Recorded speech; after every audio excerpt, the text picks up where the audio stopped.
Good evening, everyone, and thank you for joining us for our fourth webinar for the semester and eighth of the academic year, and it's the final one for the 2018-19 academic year. We hope you'll join us again in the fall for our new installation of webinars that we don't have up yet, but we will have them up in the summer. My name is Patience Kamau, and Jonathan Turner will be our host tonight, and our graduate assistant, Julian, will be here. You'll see him later. Our guest today is Jonathan McRay. I will go through at the beginning and just give you an orientation of Zoom. It's a quick orientation of what to expect. This is our quick agenda. Our agenda today is, I'll give you a brief intro to Zoom, and Johonna will introduce the topic and the guest speakers, and then the guest speaker, and then Jonathan McRay will give our presentation. It'll be followed by a Q&A that will be moderated by Johonna, and there will be announcements at the end by Julian Ward, and then we will close at precisely 6 o'clock. All right, so for the brief Zoom introduction, the main thing we ask you to do when we get to the Q&A session is to use the Q&A dialog box. It is at the bottom of your screen. It says Q&A. Type your questions there and submit them, and that's where Johonna is going to be moderating them from there. Do not use the chat feature to ask questions. You can use it to ask technical, if you're having technical issues, and we can try and help you. But the chat feature is just for technical issues and not the Q&A session. Do not use the raise hand feature because we do not pay attention to that. And unfortunately, we will not be responding to that. So again, just a quick reminder, during the Q&A session, use the Q&A dialog box, and we'll remind you that at that point. So thank you very much for joining us, and I will hand it over now to Jonathan Turner. Hi, Johonna. Hi, Patience. Thank you so much. Hello, everyone, and welcome to the Zehr Institute for Restorative Justice Spring webinar series, and particularly our April webinar. This month's topic is on the intersections of restorative justice and environmental justice. Last month, in the month of March, we were talking about the intersections of restorative justice and health justice, and we're really continuing that series in our ongoing work to explore how restorative justice intersects with and is used in relation to other areas of justice, of social justice work. And we have a really incredible guest speaker today who I am excited to introduce. In addition to many of the things I'll tell you, he's also an incredible friend and colleague. Jonathan McRay is our guest today. He is a farmer, a facilitator, and a writer who lives in the Shenandoah Valley in Virginia, which is where Eastern Mennonite University is located, where we're broadcasting to you from. He is a co-founder and caretaker of Blacks Run Forest Farm, a riparian nursery and folk school, and he'll be sharing about Blacks Run Forest Farm during the webinar today. You'll hear more about what it means to be a riparian nursery and folk school, and also how restorative justice plays a central place in the design and the practices of Blacks Run Forest Farm. Jonathan also teaches and facilitates processes for conflict transformation, anti-oppression, decision-making, empathy and emotional health, strategic planning and ceremony, as well as classes and workshops on cultural ecology, land care, and ecological design. He's actually an adjunct faculty member at Eastern Mennonite University. This semester, I'm teaching a class looking at environmental justice issues. He's also taught with a number of organizations around the country, including Soul Fire Farm, which you may also hear a little bit about during the webinar today. Jonathan is a graduate of the Center for Justice and Peace Building. He received his master's degree here in conflict transformation with a concentration in restorative justice.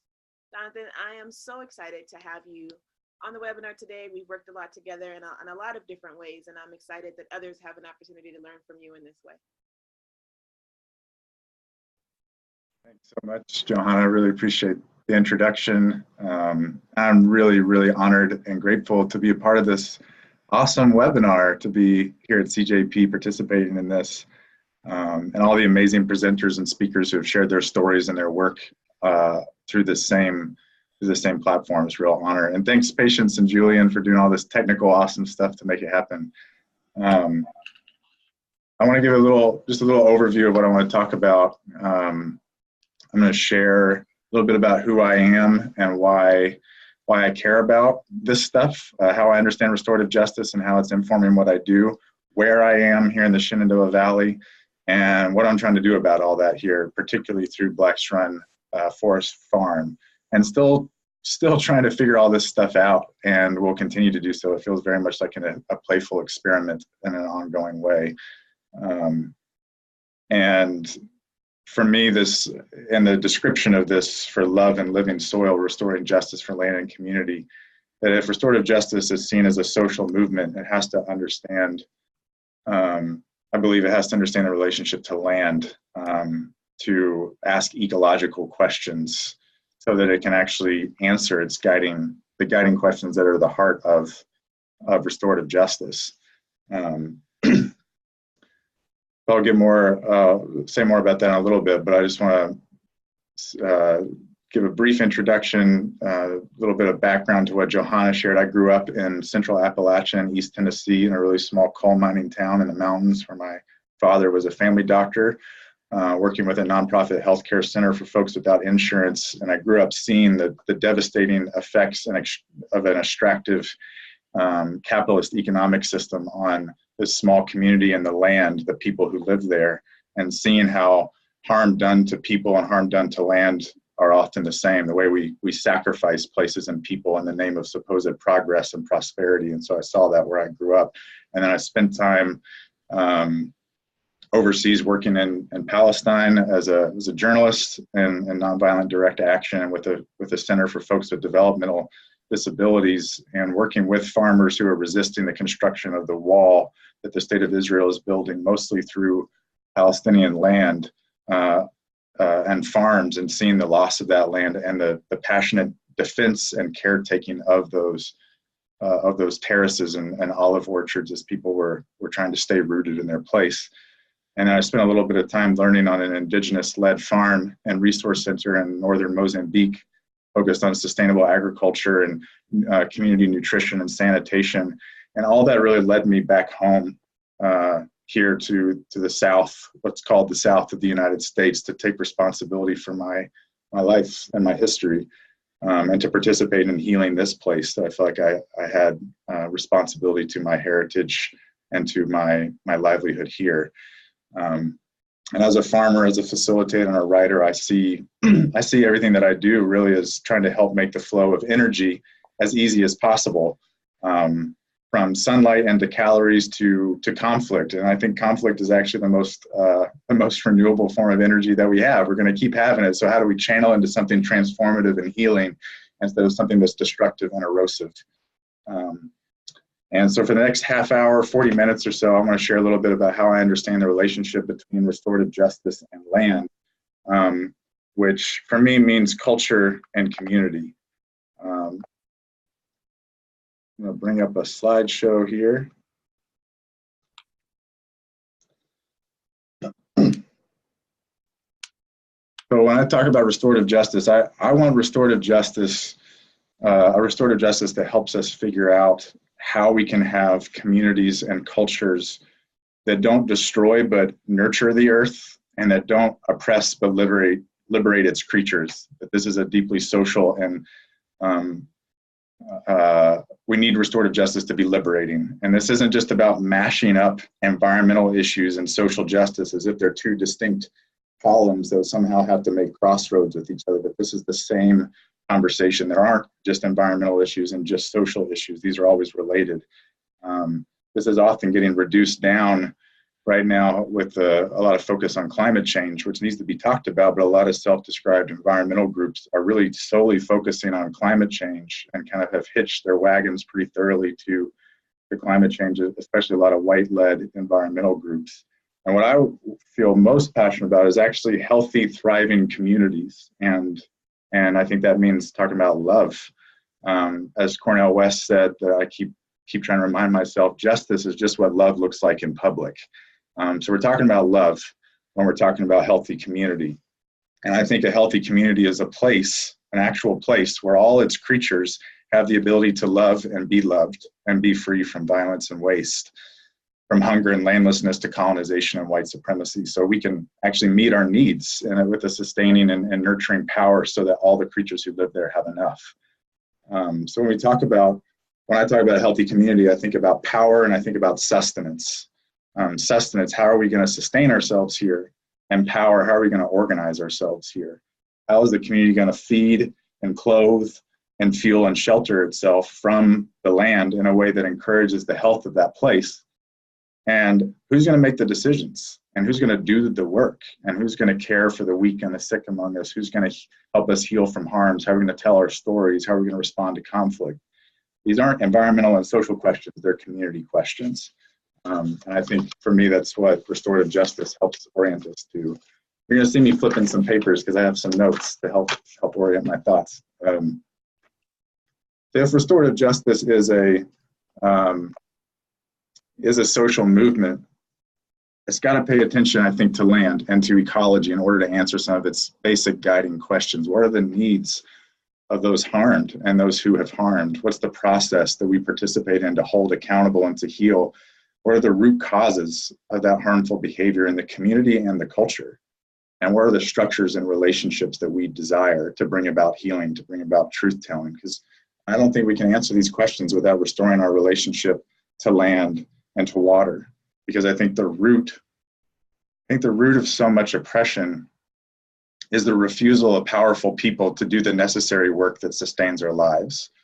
From transforming conflict to growing our food to regulating our emotions instead of displacing those onto other people, and then a corresponding contempt for those who are forced to do all that necessary work, because somebody's got to do it. It's all necessary. We have to eat, we have to heal from harms, we have to transform conflict. So how are we going to take responsibility and participate in this necessary work? And that oppression comes from and becomes trauma and violence in our bodies and in the land, accumulating a lot like toxins in the soil. I think a lot like pollution in the soil, the way that this builds up. Hurt people, and hurt people hurt the land. The wealth of this land was stolen from the displaced and extracted by the enslaved. So if we're going to do justice, then we got to figure out what justice is for. And I'm learning to understand justice as the condition in which needs are met, so we can all do what we're meant and fit to do, kind of like our vocation, our calling, our niche. Justice is creating the conditions so we can be ourselves. And so I think the search for justice is about telling the truth, and it's about healing. And that means we got to name the ideologies and institutions that are preventing our abilities to heal and preventing our abilities to resist further harm. The dominant ways of growing food and dealing with conflict and this industrial civilization at this point in time come from deep down trauma, and I think they're really related to one another. And the names that I have learned to see of these institutions, these ideologies, are monoculture and mass incarceration, which is really two different phrases for the same thing. A culture of subsuming things into a sameness and to making all things seen as one instead of diverse and polycultural.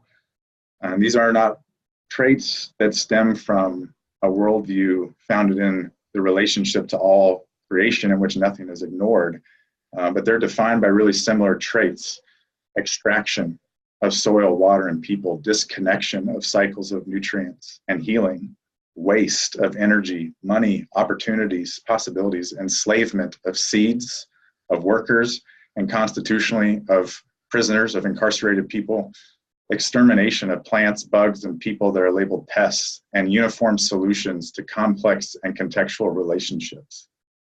And monoculture and mass incarceration, sharing these common traits, stem from a worldview, from a way of seeing the world that James Cone, the liberation theologian who passed over almost a year ago at the end of this month, so rest in peace and power to Dr. Cone.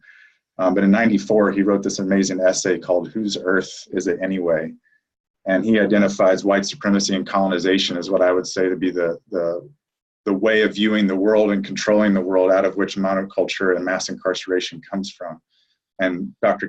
Cohn said the logic that led to slavery and segregation in the Americas, colonization and apartheid in Africa, the rule of white supremacy throughout the world is the same one that leads to the exploitation of animals and the ravaging of nature.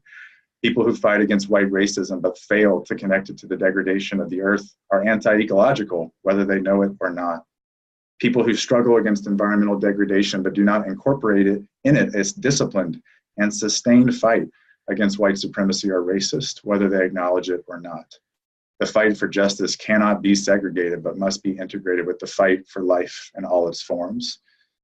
And that's an assumption I'm learning, Barry, that restorative justice is an integrated approach for the fight for life in all of its forms, which includes the non-human people and all the people, the human people too.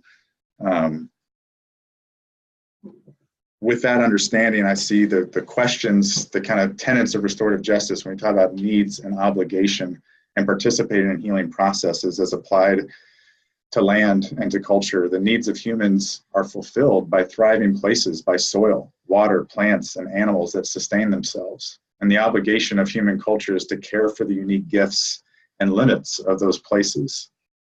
And that all should have the power to participate in sustaining and nurturing the energy and land that shapes their lives. That is not the way our political and economic systems are currently structured, that take decision-making power, extract that power from communities and from land. So restorative justice is a helpful orientation for understanding our relationship as culture, as community to earth, which I think calls for a more radical or rooted kind of justice, rooted in relationship to the earth and in a fierce love, as my friends at Soulfire Farm say, a fierce love for all creatures that's exposing the roots of the spiral of violence and colonization and white supremacy, that's reimagining the roots of our relationships as practices of care and practices of nurture. That's the point of justice, is to care and to nurture one another, and roots ourselves in places to cultivate these practices and return decisions and participation to communities that live there and who will have to deal with the consequences of those decisions. But right now, that's how I'm understanding justice. And in this place is what I'm trying to figure out, what does that look like? So I want to tell you a little bit about this place where I am right now, so you know a little bit about the context and have a sense of how some of my friends and I are trying to locally adapt ourselves in our work to respond to the unique gifts and limits of this place. I want to tell the truth as much as I can about this place so that we can heal.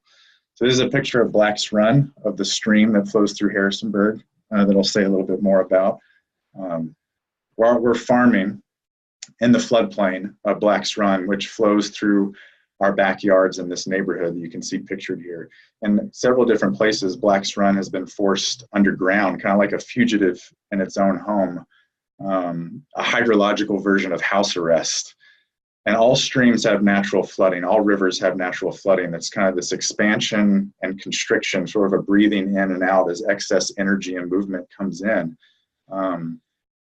And we've built our roads and built our houses and built our structures so far up on the stream bank that it kind of tightens everything like this. And it's sort of this concrete claustrophobia that turns that natural flooding into a traumatic reaction as water moves too quickly, which is what trauma does, instead of moving slowly to seep in and be processed by the natural healing that happens in that stream. And it's full of sediment, of eroded soil, of nutrient pollution and chemical runoff from farms, from parking lots, from factories. And yet this stream, as you can see, there's still trees. There's still resilient beings growing there, trees and ducks. There's actually little baby ducks about this big right now, waddling through the stream. Still supporting snapping turtles, still supporting mulberry trees, willow trees, walnuts, which we're tapping for the sap. Like sugar maple, you can tap black walnut and harvest the nuts for food, eating the mulberry, processing the willow into baskets, into mulch and fertility. We're also working in a neighborhood historically known as the Wasteland, flanked by poultry factories, and then just on the outside edge of the neighborhood, the northeast neighborhood, which is the historic segregated area that began as a township of free people of color and escapees of enslavement. It was originally called Newtown, and Harrisonburg absorbed Newtown around 1892. And in the 1960s, the city government of Harrisonburg used federal redevelopment funds in an effort called Project R4 to dismantle a large portion of this neighborhood, forcing Black families to sell their homes at reduced rates through eminent domain and then bulldozing sections of that neighborhood in the name of urban renewal. In order to accomplish this, the city planning office here in Harrisonburg declared the Black community a slum. And yet, the Northeast neighborhood is still home to Harrisonburg's predominantly Black churches. It's still home to the Northeast Neighborhood Association that's doing a lot of organizing on restorative justice, and the Lucy Sims Continuing Education Center, which was the historic schoolhouse for Black students during segregation and is now community education, continuing education, and community hub. And some community members are calling for a Truth and Reconciliation Commission to hold the city accountable and to heal these wounds. There's still resiliency and still life, and still resistance on this stream and in these neighborhoods and in this place. Between us, between this stream that you see here and the Northeast neighborhood, Route 11 or Main Street goes down, and that road was once called the Valley Turnpike or the Great Wagon Road. And it was part of a 1,000-mile long passageway for what was called the Slave Trail of Tears, which was a forced migration that deported nearly 1 million enslaved people over a 50-year period from what was the tobacco South of Virginia and Maryland and Kentucky to the cotton South of Louisiana, Mississippi, and Alabama. It was the huge demographic shift in the history of this country, forced migration. Shenandoah at that time was wheat country when this chained caravan came through, and 1/5 of this region's farmers, it's important to use that term farmer, 1/5 of the region's farmers were enslaved Africans. Before 1900, the Slave Trail of Tears was the largest and longest social movement or movement of people in the history of North America. So we're here in Harrisonburg. That's the red outline that you can see there. And then the little box right at the confluence of that stream is blown up in the image on the bottom left. It's one of my favorite places where these two forks of Black's Run flow together. We're in Rockingham County here in the city of Harrisonburg, which has a population, the city has a population about 50,000 people, a quarter, 25% of whom live below the poverty line, which is a percentage that's twice the state average. And almost 80% of the people in Harrisonburg are white. But almost 2,000 refugees have come to Harrisonburg since 2002, and there are 55 languages represented in Harrisonburg's public schools. Harrisonburg is also called Newtown. We're in the Shenandoah Valley, which you can see the map on the top left. You can see the forks of the Shenandoah River, the watershed, and the valley, the geologic valley itself, which is a basin of ridges and valleys within the Ridge and Valley subsection of the Great Appalachian Valley. It's a 200-mile basin that's hemmed in by the Allegheny Mountains to the west, the Blue Ridge Mountains to the east, and the Potomac and James Rivers to the north and south, respectively. And there's a national park that stretches along the top of the Blue Ridge Mountains, and its founding forced the eviction of 465 families, most of whom were white, some physically removed from their homes, that were then burned to make way for this national park, which has been a fairly common way that many national parks have been founded by displacing who is living there, and an understanding, a way of viewing the world that says that nature and culture don't mix. Elk, deer, and bison once grazed here in the valley's grasslands. The uplands, the higher areas of this valley, raised southern longleaf pines that were maybe encouraged by human-made fires as a part of an indigenous land management here. And our valley is carpeted with a mixed hardwood forest that grow in a fertile, really fertile limestone soil, which are the leftovers of an ancient shallow sea that used to be here in the Shenandoah Valley. And the circulatory system that you can see there of the valley is the river, the Shenandoah River, and its watershed that wraps around the mountainous spine of Massanutten Mountain, which is a name that I've understood might stem from a Cherokee word that means breadbasket, conjuring up a lot of images of abundance and fertility here. The river, the Shenandoah River, has two forks, almost 100 miles each, until they converge for 55 miles, flowing northeast into the Potomac River, and then southeast into Chesapeake Bay and into the ocean. So right here, right in that image that you can see at Black's Run, by the flow of water, our watershed is connected to the rest of the world through the global circle of water that connects us. People have lived here in this valley for over 10,000 years, at first gathering and hunting and gardening and seasonal camps within the old grasslands and woodlands of the valley. This land was Algonquin and Siouan and Muskogean cultural land, sharing hunting territories and trading routes that Route 11 and Interstate 81 kind of loosely imitate. On the official record, these nomadic people were mostly gone by the time of European occupation, but their archaeologists have actually found incredible remains of permanent villages here that show long-term residents. The first white settlers remembered seeing remnants of mound builders, sophisticated farmers, and stone cairn cemeteries in the bottomlands of the Seven Bends of the Shenandoah. Farmers were actually struggling to plow their fields because there was such a density of earthworks and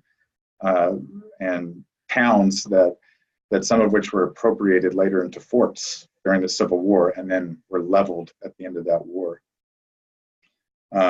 European settlers plowed the prairie into diversified farms here, using timber from pine and oak to construct housing and growing mixed crops influenced by Irish and English and German immigrants and by enslaved West Africans who brought forced to bring incredible agricultural knowledge from thousands of years of cultivation in West Africa.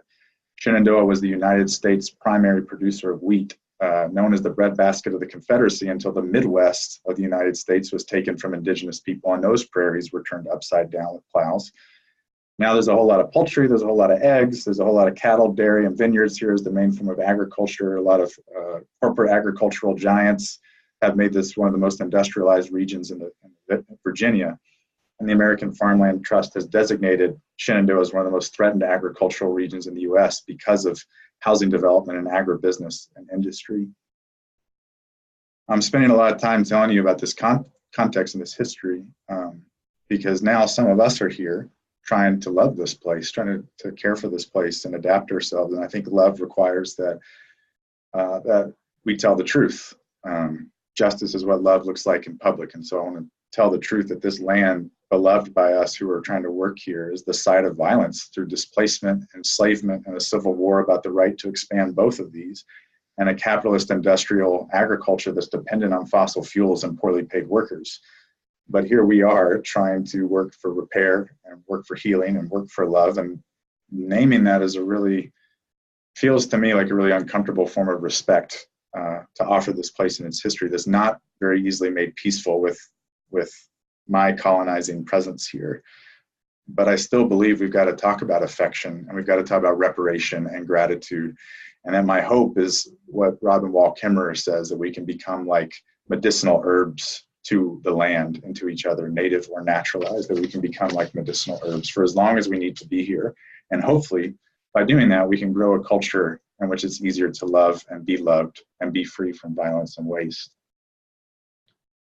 So what are we trying to do about this? How are we trying to express this and embody this? My friend Cornelius France and I, who you can see in the top there in the midst of an incredible fig forest, are caretakers of Blackstrand Forest Farm.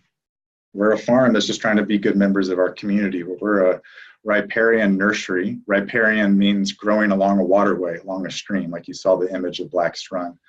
We're a riparian nursery and a folk school rooted in love and living soil. And these roots and love and living soil grow out as agroforestry, which means farming like the forest, farming in the image of the forest. Watershed health, the place that's defined by the flow of water that draws all life back together within itself. Rivers are not borders that separate, but are actually basins that draw life back together.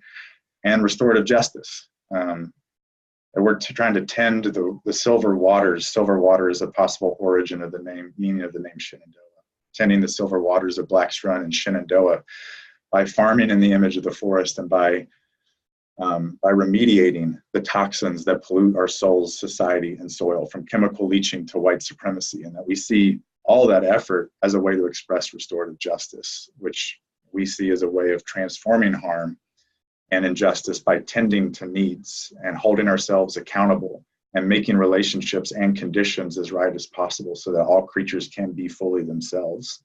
And we're learning how to do this from the trees, from the plants themselves as we're growing these plants. These trees that we're learning from are doing so many things and offering so many gifts just by being themselves. And it's an important distinction because they're not multitasking.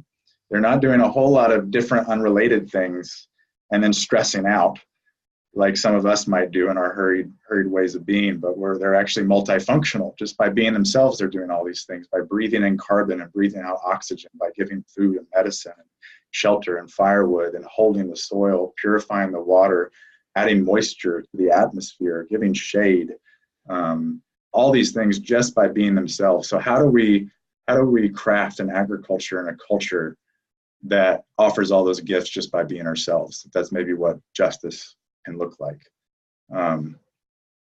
In our nursery, in our riparian nursery along the stream, we're growing a lot of beautiful and useful trees and other plants for food and for medicine, and for ecological healing and for beauty, because this stuff is just beautiful.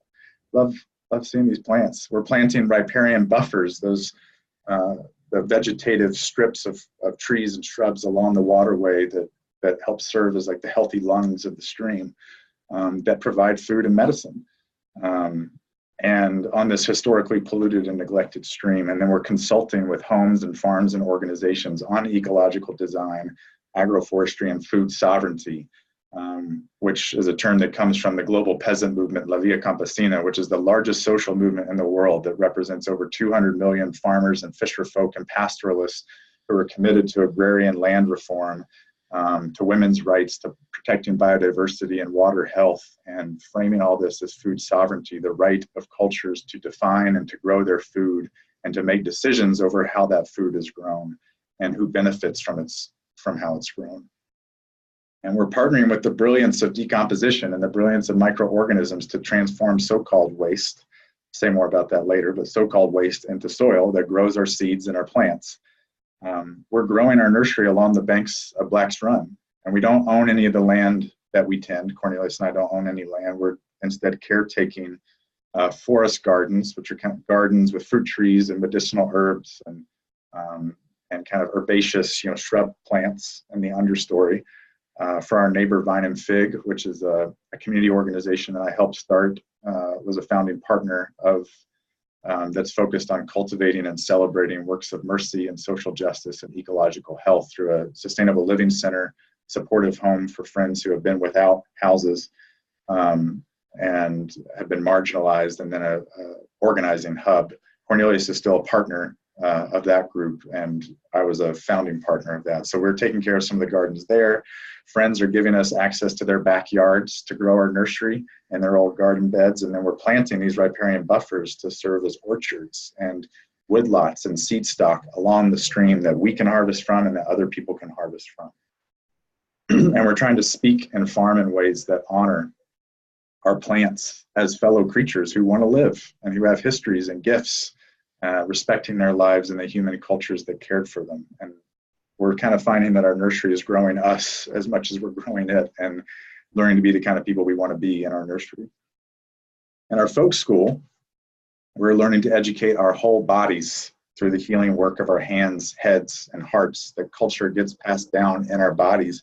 And when what's familiar and what's normal is harmful and is dominating, then we got to learn new ways of knowing and new ways of practicing and being in relationship that are liberating and freeing.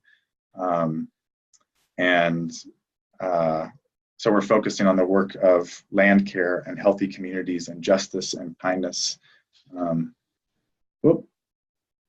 about that.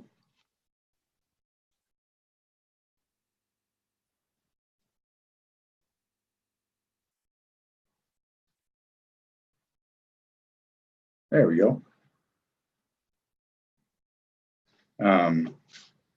Justice and kindness, which we see is in close relationship to one another. And we're inspired by the tradition of Appalachian folk schools. And we've offered workshops on land and craft skills, which land and craft skills for us also means learning how to be in good relationship with each other, ceremonies and practices for respecting and caring for one another. We're partnering with students for practicums, for research projects. And we're organizing reading roundtables to study and to reflect. And really the main thing we're doing through the folk school is just encouraging deep and lively conversations while we work together. When students or community members want to hang out for a day or for an afternoon and come tap walnut trees, as you can see in that top picture, or talk about compost or just help plant trees, having intentional, meaningful conversations about where we are and the work that we're doing is an important part of how we understand the purpose of the folk school, which really beats with the belief that education is about waking up our conscience, as Paulo Freire talked about. It's about knowing ourselves and knowing others, being known by others, as Parker Palmer talks about. And it's about the practice of freedom, as Bell Hooks talks about. Like, how do we learn to be free as we educate ourselves? And we're trying to figure out how as a farm, how as a nursery and a folk school, do we actually craft our whole structure based on restorative justice, on the way that I've tried to articulate. And again, we're trying to take a cue from our plants. You can see elderberries in the top left, and then you can see Cornelius is he's planting something on the stream, but in the picture on the right, he's holding a currant with you see the white threads through that soil. That's hyphae. Those are the thousands and thousands of strands of mycelium, the growing body of fungi that are carrying nutrients and water and information and protecting from disease between plants, and help turn decomposed soil into that richness that you can see in that picture. So we're looking at trees to imitate, and we're looking at restorative justice, and trees give away a quarter to half of the energy that they produce.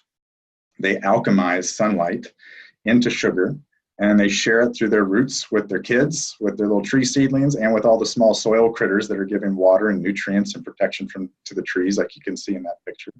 And all that starts with the gifts of the sun, with light and warmth. And we can't return any of that. We can't give anything back to the sun. The sun's giving freely, and the trees are moving that gift along.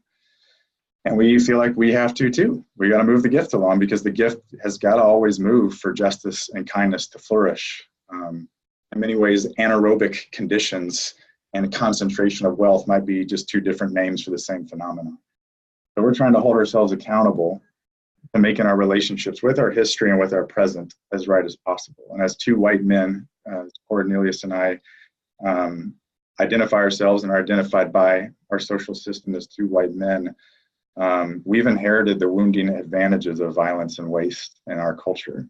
Many people who have lived and worked with these plants have been killed or displaced or are still being colonized, and their knowledge hasn't often been honored or respected with compensation.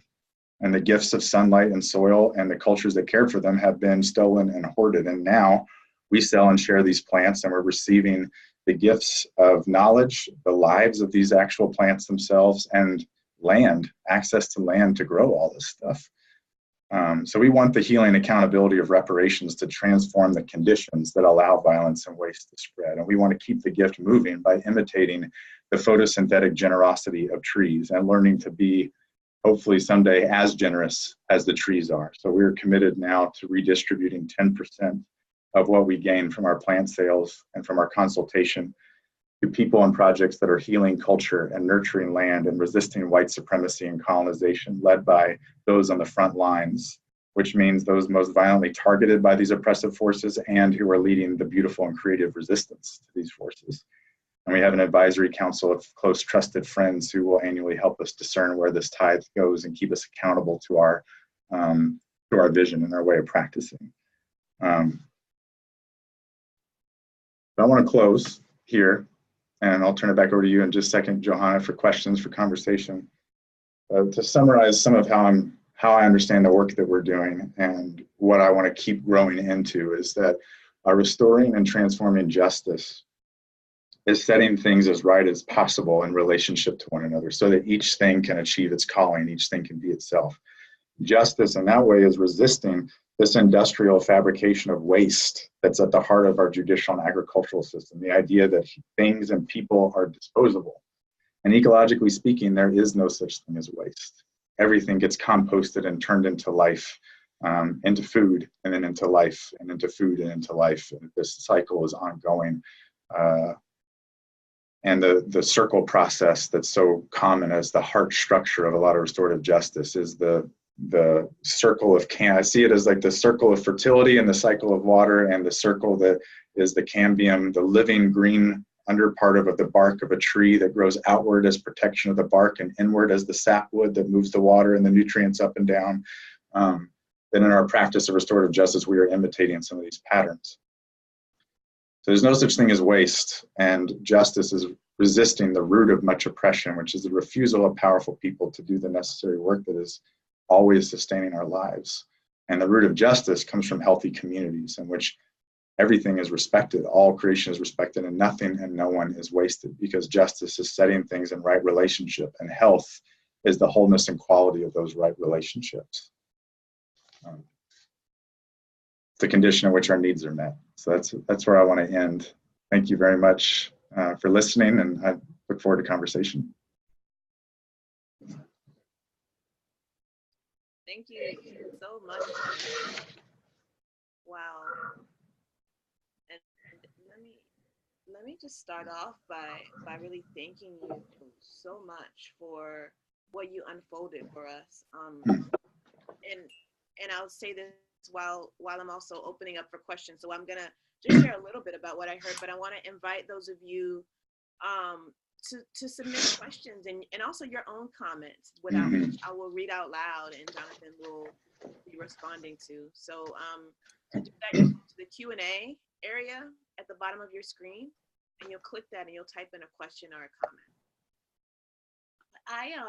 Let me just start off by sharing how much I really appreciated what you shared for us. I think, and with such beautiful language that you shared it, they were some specific kind of just expressions that I really appreciated in the way that you shared. One of the ideas are, I think overall that you're really contributing. I think one overall thing that you and your work has been really helpful at is, how do we deepen our understanding of restorative justice as a philosophy? We're continuing to work at that in a lot of ways, in a lot of areas of restorative justice. How do we go beyond thinking about it as not only practice, but as a philosophy? And I think your work helps us to do that in the ways in which you've developed the Blacks Run Forest Farm and its various programs, projects, initiatives as reflections and expressions of restorative justice philosophically, and thinking about those ideas. And you really unfolded that in a really beautiful way. And I think the other thing as well is thinking about practice more broadly. And that's actually a question that I'm interested in hearing you share a little bit more about, and starting there. I guess if there's anything else you want to say about restorative justice as a philosophy, but my question is, what are some of the ways in which, not only philosophically, but kind of the practice orientation, the specific practices of Blacks Run Forest Farm, are generally kind of the practices you've talked about in terms of ecological justice, are reflective of restorative justice or intersecting with restorative justice? Kind of those specific practices, how would you talk about that or help us to think about that? Thanks for that. I really appreciate that. I'll say with the philosophy and the practice piece, as I've come to understand it, if restorative justice is just practice, it's just technique, which is usually how so many of us might understand practice, as a technique, instead of a way of shaping and transforming our relationship, then I think we will just repeat so many of the assumptions and patterns that are so present in a colonizing and white supremacist culture. And which is why restorative justice can be incredibly punishing and punitive in the way it gets enacted by some programs. And so instead, backing up from that a little bit, if restorative justice is a way of knowing, Parker Palmer hopefully talked about, like, every way of knowing becomes a way of relating. Every way of knowing implies a trajectory, its own moral trajectory of practice. And so if I'm learning to start there with restorative justice, it's still about practice. It's still going to shape my relationship, but it just it doesn't back out. It goes deeper, and it goes a little bit more rooted, I think. And some of the practices for us, I think it's kind of interesting, restorative justice and ecological restoration could go really closely together. And both of those terms, the restore piece, are rightfully critiqued and questioned. Like, what are we restoring ecologically? Some mythic, pre-human part of the earth, which actually this place was deeply shaped by the indigenous cultures that lived here, and we disrespect that when we talk about ecological restoration without people. And restorative justice to what? What are we restoring if there was no relationship before? And I've started to see the restore part is less about like some time, but more about the dignity and the power of people and their relationships. That was not trying to go back necessarily, but it's trying to like honor the dignity that has been taken away from the land and from the people. And so practices for us look like planting all those trees and making medicine. It looks like the roundtable conversations, and it looks like the conversations while we work together. I think what we're calling the reparations tithe is a big piece of practice of that for us. Daily, it looks like trying to start our mornings with a prayer for loving kindness together, Cornelius and I, to slow down. Our motto is, we're not in a hurry, we're planting trees. We got time. And resisting some of the urgency and the fear of conflict and the excusing everything we do with good intentions. That's often part of colonizing cultural patterns. And so in our relationships, Cornelius and my relationship, the way we try to handle conflict together is a part of how we practice restorative justice. Thank you, Jonathan. That was so clear, I think, and so, you know, I'm a big fan of your work, your writing, your thinking, and I just really appreciated how you named restorative justice as a way of knowing, a way of relating. I think sometimes we talk about kind of the relationships, that piece, but I think as a way of knowing, as a way of knowing and relating is a really significant contribution. So I understand there. I appreciate that. And another question for you, and this is somewhat related to my second question, and within our local community, and I think within more broadly, as people think about restorative justice practice in a variety of different ways, some of the more narrower ways that we tend to think about kind of restorative justice practitioners and their work, they may find it challenging to think about how do I engage with this model or with this this broader expression of thinking about restorative justice in terms of restoring justice for land.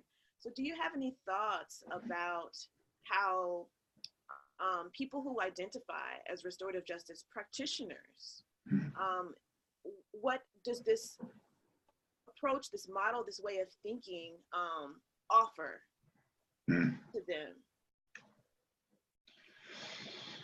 Good question. I think it offers, hopefully, a grounding that restorative justice, the way we do our work, needs to take a holistic account of our lives, and that if we're just doing the practice, the technique of restorative justice, which often gets based on what the criminal legal system defines as a crime, which is often set up to and supporting those systems that are the most extractive, who have the power to lobby and change laws, then we're reinforcing, have the possibility of reinforcing the exact extractive and wasteful systems that we see restorative justice is trying to respond to. And so more is just like the widening and the deepening understanding of like, we are ecological beings as well as social beings, that we always eat and we always drink, and we've got some excess that comes out of us that we call waste. So what are we going to do with that? And like, that's a part of how we live in right relationship. And it's not to say that everybody should stop the incredible work they're doing to go farm or do something like that, but it's more how do those solutions and the proposals and the work that we do take at least into consideration the reality that we live somewhere on land and our sustenance is coming from somewhere determined by someone, and who's doing the work and how are they being compensated and respected. I've learned a lot from my friends at Soulfire Farm that you mentioned at the beginning up in New York, which is a Black-led farm committed to ending racism and injustice in the food system. highly encourage anybody, if you're interested in this kind of stuff, to get Leah Penniman's book, Farming While Black, Soul Fire Farms, Practical Guide to Liberation on the Land. And I think everything they're doing is really an expression of restorative justice in so many ways. And they actually had an on-farm restorative justice program in partnership with the youth carceral system in the county, where folks who were diverted out of the court system could come work on the farm with them, which is often a form of punishment. That community service can be a form of punishment. So Soulfire tried to twist that and have conversations about the history of vagrancy laws and the 13th Amendment and what that has meant for the shift in slavery in the United States to the prison system with the youth on the land while they're working. And often the supervisors from the court would come out to check on the youth, and they'd come out in their suits, they'd have clipboards, and it was basically often white men who were watching these youth of color work, and Soulfire said, no way is that going to happen here. Bring your work clothes. The kids got the clipboards, and the advisors did the farm work, and the kids judged their work and saw how well that they were doing the farming. And so they were trying to use a system that's often framed punitively in a way that was empowering for these youth and telling the history as a practice of restorative justice on their farm. And so I think it could lead to some more partnerships, not necessarily that everybody's got to start farming or growing food, that we need more people who are doing good healing work on land, but it's forming those partnerships in creative ways. And an ecological type of relationship could be really powerful. Thank you, Jonathan. I think you really answered that in a really helpful way. And one of the other things I also hearing you saying is that if we're really serious about thinking about restorative justice as a way of life, it has to encompass, our thinking must encompass all forms and sources of life. We really have to deepen if we're going to take that seriously, then let's actually take that seriously in much more broader ways. Yeah, absolutely. And we have a question at this time from a friend, Michelle. And Michelle Jackson asking, awesome. Michelle is thrilled to hear your poetic truths and is curious, how is your application of restorative justice received within the RJ movement currently? And do people easily recognize it as restorative justice? Thank you, Michelle, for these questions. Really wonderful questions, and your comment as well. It's good to have you with us on the webinar. Thanks, Michelle. Looking forward to seeing you this summer, I think, if you're coming down for SBI.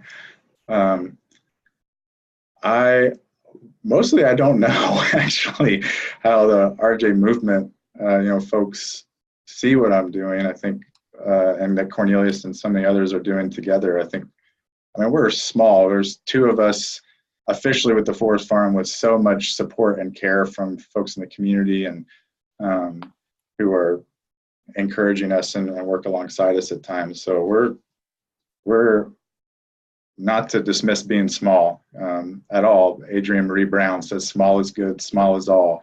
So I'm keeping that in mind. But we're just, a lot of people don't know what we're doing, but in the conversations that I have with folks through Center for Justice and Peace Building, with folks at different gatherings I've been to, especially more community-based, kind of grassroots restorative or transformative justice, I found a lot of kinship and a lot of support, and see people who are doing deeply integrated work. I think often just on the ground in the community, some of the academic distinctions of things or jargon distinctions of things are not as true or not as felt as strongly. So I don't know as a movement, but I've felt a lot of support in the relationships that I've had. That's fantastic. That is excellent. And Jonathan, can you hear me? Yeah, I can hear you. Okay, I know some people we're having some difficulty. Thank you. Yeah, I would just to add on to what Jonathan just said, I think that the local piece is really important. That I would say just being situated in the same town as Jonathan is living, and in relation to his work, that, as he said, many of students here many of us just learning a lot from the work that he's doing.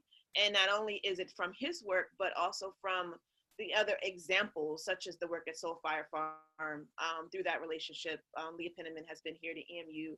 And so just learning a lot deeper from the examples that he's also brought in his writing as well, on the blog and other places that he's been writing about this. It's been really helpful to have that work being done. Thanks. Yeah, go ahead. Well, and Cornelius and I are, as the Forest Farm, are in the process of becoming members of the Heal Food Alliance that Soulfire is also members of. But it's a national coalition of folks working to transform food and farms with this 10-point policy platform that was all crafted by indigenous land sovereignty activists and Hispanic farm worker movements and Black-led Food Justice, the Union for Concerned Scientists, different organizations all craft this 10-point platform that we want to hold ourselves accountable to. And in conversations that I've had with folks a part of that alliance, there's at their last year's annual summit, there was a consensus made that Heal Food Alliance is for prison abolition as an organizing principle of their farm and food justice platform, that they're committed to the abolition of the prison industrial system. And now, but what would we do to heal harm and to transform conflict? And I had really powerful conversations with folks about restorative justice as a way of understanding that. And so I'm seeing at that level another expression of restorative justice that a whole lot of people are supporting and are informing me and how I'm learning to do this work. Thank you, Jonathan. One of the, actually would love to hear you talk a little bit more about that, and specifically one of the ideas that you shared, which is this idea that no one is disposable. There's a really wonderful discussion of some folks who are engaged in transformative justice work, Raina Gossett and Dean Spade, who are also activists around justice for queer and trans people, and they talk about this idea that no one is disposable. And I'm wondering if you can talk, and nothing, you talked about nothing is disposable, and also no one is disposable. I wonder if you could talk a little bit about that idea more, and how you see that idea, the implications of that idea for those of us engaged and committed to a restorative justice. Thanks for that.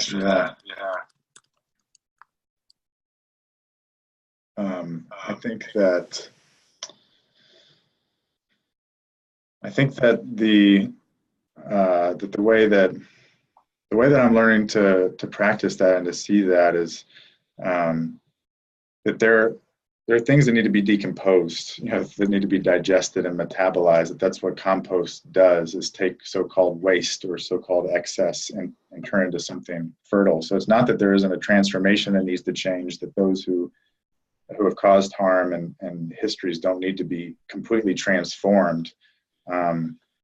And I think that I said no thing, but that's partly just a recognition of how challenging it is in a lot of our Western white ways of speaking, that we refer to trees and to animals and to other living things as things instead of someone's, instead of creatures. So it might be better to say no one is disposable, and that includes the tree people and the animal people and the water people and all that kind of stuff. And but I think what would a culture that takes seriously restorative justice look like? And I think it partly begins by questioning waste. The amount of waste in our landfills, the amount of the way that affects our language. We say, like, what a waste of time, or this kind of stuff. That it's so the punitive and punishing and then kind of waste and exclusive language, a way of knowing that's going to shape our practice, is so much a part of it. And so I don't know that I have specific at all. I'm still learning so much of this, but specific recommendations of like what that looks like practically. But I think, well, and facilitation, because I have also facilitated restorative community conferences and circle processes and that kind of thing. And I think it's just another way of helping me pay attention and attune to the needs and the energies of that circle and that room. Like, there's nothing here that should be wasted. It's always metabolized and digested back into something that gives life here. And it's telling me to pay attention to that flow, which I felt as a farmer, also as a facilitator, that the way that the water flows on a landscape is following the path of least resistance. And that creates a route that is normally followed. The way conflict goes, the way conflict goes in a community kind of does the same thing, follows a route. It can be really hard to change. And so I think taking this seriously of nothing is disposable means changing the way that conflict flows in our relationships, which requires some reshaping of the landscape in our communities so that it can be more transformative. Conflict as a renewable energy. We're not going to waste the gift of conflict by letting it wipe us out and destroy us or export it. We're going to keep it, and we're going to let it do its transformative work. Thank you, Jonathan. And I have a question around that too, in terms of, we can talk about conflict, right? Which is one, some people would say that sometimes is different from talking about harm, right? Mm-hmm. Or different from talking about different forms of violence. Not to say that there can't be violent conflict, but the ways we talk about conflict can change depending on what we're talking about. Mm-hmm. And so this question, I think, in some ways follows up on that comment. This question is from Lisa, who's in New Zealand. And Lisa runs an RJ service in New Zealand offering restorative justice where there has been sexual harm. Mm. And in New Zealand, the connection with the land is paramount, Lisa says, especially for the Maori people. Mm. Lisa is commented that just how inspiring and broadening your story is. The story that you're telling is really inspiring and broadening. And it's wondering, how do we broaden this inquiry and conversations to also include, to be thinking about sexual harm? So you're talking about broadening this conversation in terms of the land. How do we also broaden our conversations in how we're thinking about sexual harm and responding to sexual harm in broader ways, and also ways that connect to what you're bringing up about the land, about the earth, about essence? Do you have any ideas for that? Thanks for the work that you're doing, and thanks for that question. There's so many people that are so better suited to answer that because of the work that they're doing. The only piece that I feel like I could add is just the understanding restorative justice as a way of knowing and a way of transforming culture. That I'm learning to see sexual violence as an expression of culture. It's not just individuals that are causing the problem, but it's dominating ways of understanding sexuality and patriarchy in particular. And so I'm learning from the work of Bell Hooks, her book, The Will to Change, on men, masculinity, and love, as a way to broaden my understanding and deepen my understanding of the relationship of patriarchy and culture and sexual violence. And then the work of Generation 5 in California, which is where the term transformative justice comes from. It's from this group, but an organizing group of queer folks of color who are recognizing that the state is often the greatest purveyor of violence against queer people and folks of color. And they're committed to ending sexual assault of children, sexual violence against children in 5 generations, which requires shifting power and liberation and sustainability and collective action. These are all principles that they have of transformative justice, which takes a deep cultural view and a deep cultural shift. So my sense as I've read them, and that's informed what I do, is that's a very kindred spirit approach of understanding transforming justice to respond to both individual and collective needs and collective justice. So examples like that stick out to me as really powerful. I'm learning from them. Thank you, Jonathan. And as a follow-up question, not directly related to this conversation about how do we broaden this to include sexual harms and sexual violence. But as a follow-up to some of the examples that you've already named, you've unfolded really in a really beautiful and concrete way how Blacks Run Forest Farm is an example of what it means to restore justice for land and community. Mm. You've talked a little bit about Soul Fire Farm as well, and you briefly mentioned La Via Campesina. Are there some additional examples of organizations or places, sites that are informing your work, your thinking, and also how we can think about this conversation? Yes, there are other places. There are other groups doing incredible work. Some Eugene Cook at Grow Where You Are in Atlanta. I met him at a fellowship at Wake Forest a couple years ago, and the work that he's doing to turn often abandoned lots, so-called waste lots, into fertile, abundant gardens in the city of Atlanta, to grow food for communities and empowering people to then be able to take ownership of those gardens, helping set up the system so people have the ability to grow food in places that we often call food deserts. Leah at Soulfire, drawing on her mentor Karen Washington, says we got to change that term. I mean, people can create deserts with desertification; it's real. But deserts are also a natural phenomenon, and racism and injustice in the food system comes from policy and comes from engineering. So let's call it what it is, which is food apartheid, the intentional segregation of access to nutrition and to power over that nutrition to determine it. There's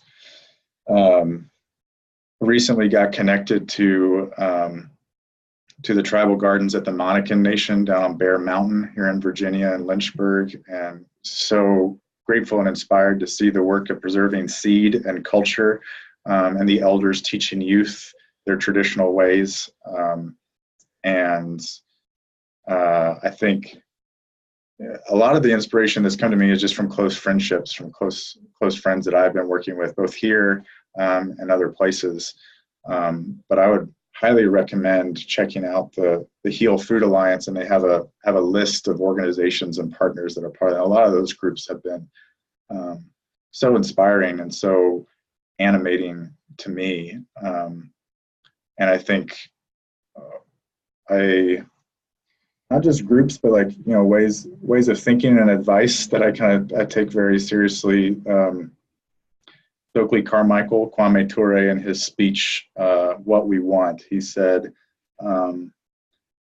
white people need to stop coming to Black neighborhoods and suburbs and preaching nonviolence. White people need to go back to white neighborhoods and white suburbs and open up freedom schools for white people. And there are a few things that challenge me and inspire me as that, and think about our folk school. Is there groups like Soulfire and what Eugene is doing and what Rufus at the Monacan Nation is doing? I want to know how to do that with the wounding advantages of whiteness that I've inherited from the position that I'm in, and participate in resisting and in healing and transforming. It's examples like that are really, really challenging me and nourishing me right now. Thank you, Jonathan. Those were, I think, some really great examples, and also you gave us some good resources to follow up with as well. I just want to name that we've had some wonderful questions and comments already, and encourage those of you who are joining us to share your questions and comments. You don't have to have a clear question in a comment box, so that I can share it with Jonathan. He would appreciate hearing from you. And yeah. Thank you all for joining us as well. We have a few more minutes. We have some more time for questions and comments. We have about 20 more minutes for the webinar, including a time for some announcements. So let me go ahead and ask you a question, Jonathan. From the discussion, it is clear that when we talk about restoring justice for land and community, what we often refer to as racial justice is central. It must be central to the work. And so I'm wondering if you can both talk about that, more generally, if there's something else you want to say, and if you can give some specific examples from your work as a facilitator of, for example, circles, conferences, specific situations that have come up, and how you're thinking about racial justice in connection with land, or more broadly, has really informed kind of your entry point, or how you handle those cases as a facilitator. Yeah, thanks for that. I think with sustainable agriculture, or the so-called local food movement, like most mainstream, popular things in the United States get seen and framed and spoken by white folks. And I'm talking about this stuff right now, and trying to unlearn a lot of those patterns. And what that obscures in so many instances is that so much of the incredible work and foundation for this come from indigenous communities and people of color. And that's what Leah's book, Farming While Black, so beautifully lays out, is so much of what we call sustainable agriculture, and so much of the food that we're eating, the corn is all over the world, that these practices come from communities of color and from indigenous people. And so there's not just Leah says it really well, it's not just some white good food movement. This has always been a movement that was led by folks of color. And in this country, one of the prominent people that I want to really honor is George Washington Carver, who we think of as, the peanut, which was huge, which is awesome. But the peanut was part of his vision, because it was a part of an integrated approach to healing hurt soil, eroded soil, that was often the result of plantation, slavery, agriculture, which is the basis of our modern industrial agricultural system. The same patterns, widespread monoculture, the planting of one crop, which made labor very simplified, and took away ownership and the power of the people doing the work to determine what was happening. And so the soil eroded, and many places where enslaved forms of labor were doing agricultural work. And so George Washington Carver was trying to support Black farmers to have a subsistence crop and a marketable crop, while also healing the soil. And peanuts is a nitrogen fixing crop in rotation with other crops is huge. Sweet potatoes was another one he was researching. Rich, nutritious, calorie dense food. You can eat the greens, you can eat the tuber, and he was researching all this stuff. So he had this integrated vision for the health of land and the health of people, that a lot of sustainable agricultural, you would think that it was just white people in the last 50 years that came up with a lot of this stuff, if you just heard a lot of what they said. And so I think naming history, like telling stories, going back far enough and uncovering what has been intentionally hidden, which is not that low, not that far beneath the surface. And the main thing that I've done with the facilitating has been with Soulfire Farm, and then through the folk school, either as it's expressed with the Forest Farm, or prior to that when I was more officially with Vine and Fig and leading the apprentice program and roundtable conversations, where with that realizing like a lot of young white, just out of college students were really excited about learning gardening and being a part of what we were doing, and seeing that as an opportunity, seeing that as a possibility. It's like, okay, let's have really intentional conversations that we need to have together about what is whiteness. Let's read James Baldwin. Let's read James Cone's essay. Let's read this stuff together. Let's talk about the relationship between exploited land and exploited people. So doing the work that we need to do with each other. And then with Soulfire in a multiracial setting, uprooting racism in the food system trainings is what that's most look like. And they're doing a lot of those, and I've participated in 4. I was on the facilitation team for the first one in 2016 at Soulfire, which was just for white folks, farmers and food justice activists. And after that, Soulfire really recognized that with its limited time and resources, Soulfire wanted to focus on healing relationship and empowering farmers of color and activists of color, and that others needed to be focusing on this work with just white people. But now these trainings look like multiracial one-day trainings to understand the history of racism in the food system, and then the relationship between colonization and white supremacy and agriculture, and why people in West Africa were enslaved because of the incredible knowledge of growing rice and growing so many other crops that were brought because of that wisdom, because of that skill, that made a lot of white planters very wealthy, and as the basis of capitalism. The wealth, the extracted wealth to start the Industrial Revolution and the capitalist economic system partly comes from this enslaved labor, and so we tell that story in that training, talk about that, and then talk about like the resistance along the way. That is not just disempowerment on land; it's also people resisting and reclaiming the right to determine food and determine culture on land. And then we have reflection. We do a caucus, kind of break up into a white group and a folks of color group. And so I was helping facilitate the white group and reflecting what this meant, how we're processing this, what this means for where we're going next. And then we organize. We talk about how are our organizations complicit with, questioning, actively resisting white supremacy, or are we actually the front lines, the people that are most targeted by these systems? And how do we start to make those shifts away from being complicit or questioning to be actively resisting, and to make strategic partnerships with the people there? So knowing that history and then doing personal reflective work and organizing, we got to move, we got to do stuff together, joyfully, in the fierce love that Soulfire talks about, the courageous self-reflection that Soulfire talks about. That's been my prominent ways of trying to practice that, and hopefully doing more of that here with Soulfire is hopefully coming here in December, and we'll do one of those trainings here in the Valley with cohorts from different agricultural organizations and others in the community.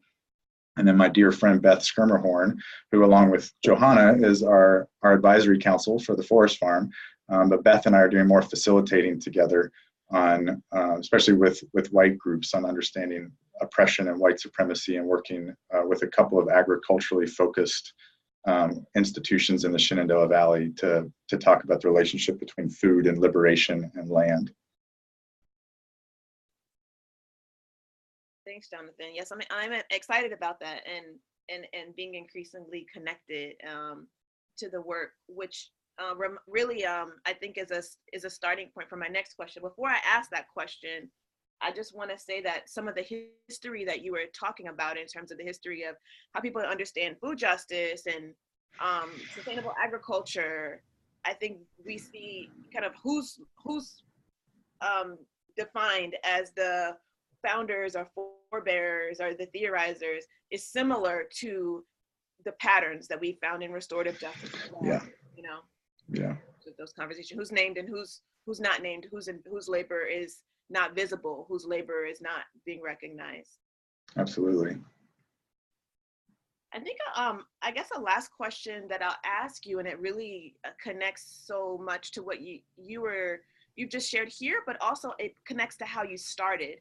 You started this webinar with a description of the Shenandoah Valley, which is where you're located, where this work is located, where we're located. And I'm wondering if you can end with some reflections on what does it mean for those for individuals who see themselves as practitioners or facilitators or restorative justice, maybe within the confines of an organization, like that is my work in this place. But what are the actual, how do we actually connect to where we are, rather than just kind of saying that's my work in this organization? But how do we actually live into this in a holistic way? Still learning. I think there are so many ways, given the complex conditions that so many of us are in. You can't just start growing all your food if you don't have the time or you don't have the access to land or the skills. So I think finding some way, even simple things, like just being outside and recognizing that this world, this earth is not not totally engineered by human people, that there are other creatures that live here that we depend on. And I think that could be having, there's a little house plant right next to me, but like having plants to purify the air and to beautify our surroundings and be in relationship with, just as reminders. I mean, it's very small and very simple, but just as reminders that our organizations are not going to last forever, and our lives depend on somewhere, that even if we have to move because of jobs or because of displacement that comes in so many different forms, our lives will still be sustained by some place, whether it's the place that we're on or not. And that's going to be extracted from somewhere, taken from somewhere. We have to use energy, as we can't photosynthesize, so we've got to consume energy that other creatures make. So how are we going to be in relationship to that? And that doesn't mean that everybody has the ability to go to the farmer's market or go to your local food co-op. That's not exactly what I'm advocating, but it's a recognition that this comes from somewhere, and that there's some non-human creature and then a human creature that processed this into a way that we can use it in our shelter and in our food and our energy. What was that process like? Was it a dignifying, healing, liberating process, or was it degrading and extracting and exploiting?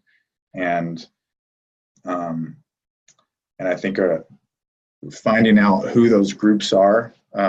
Hopefully there are those groups and those people locally who are doing that integrated work for justice and all of it, for the fight for life in all of its forms, and just like learning about them and supporting them. Who are those folks that need to be supported in their work, and then ask for support from them in the important work that you're doing. I think can be a start to form those relationships. Thank you, Jonathan. Jonathan, you have given us incredible inspiration and also powerful challenges as well. I think you've talked to us about how do we think about harms, needs, obligations, or responsibilities in ways that include many different kinds of systems that impact our lives, that also enrich our lives, in thinking both kind of systems of oppression in a harmful sense, but also food systems, the system of our land, the systems where we find ourselves. And so I really want to thank you for what you've shared with us today, and just appreciate it. And also thank our audience. And I want to ask those of you who are participants, as well as Jonathan, to remain with us just for a few more minutes so that we can hear some announcements from Julian Ward, who's a graduate assistant with the Zehr Institute. And then I'll wrap us up. Thank you again, Jonathan.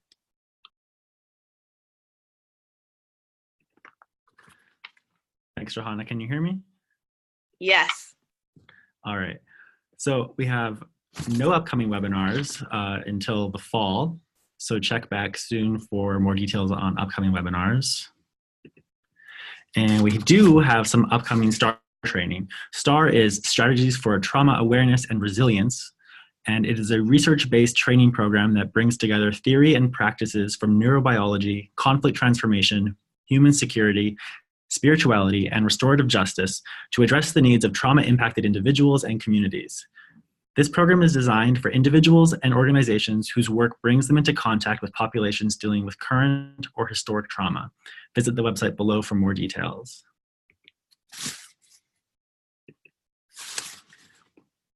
We have a Restorative Justice Graduate Certificate, which is 18 credit hours with equal focus given to conflict analysis and practice, restorative justice studies, and electives which could focus on monitoring evaluation and psychosocial trauma. The certificate can be completed through a number of courses offered through the annual Summer Peacebuilding Institute or through a combination of one semester on campus and one summer term. If you're interested in the intersection of RJ and education, we offer an MA in education with a restorative justice concentration, and also a 15-hour graduate certificate in RJ in education, and can be used by a variety of professionals working in educational settings. We also have an MA in conflict transformation and one in restorative justice. The curriculum is practice-based and ideal for individuals looking to be reflective practitioners within their chosen field. And finally, you can visit our website for all upcoming webinars, online courses, events, news, and information on the Little Book series. Check out the website for anything else. And this webinar will be posted within the next couple days.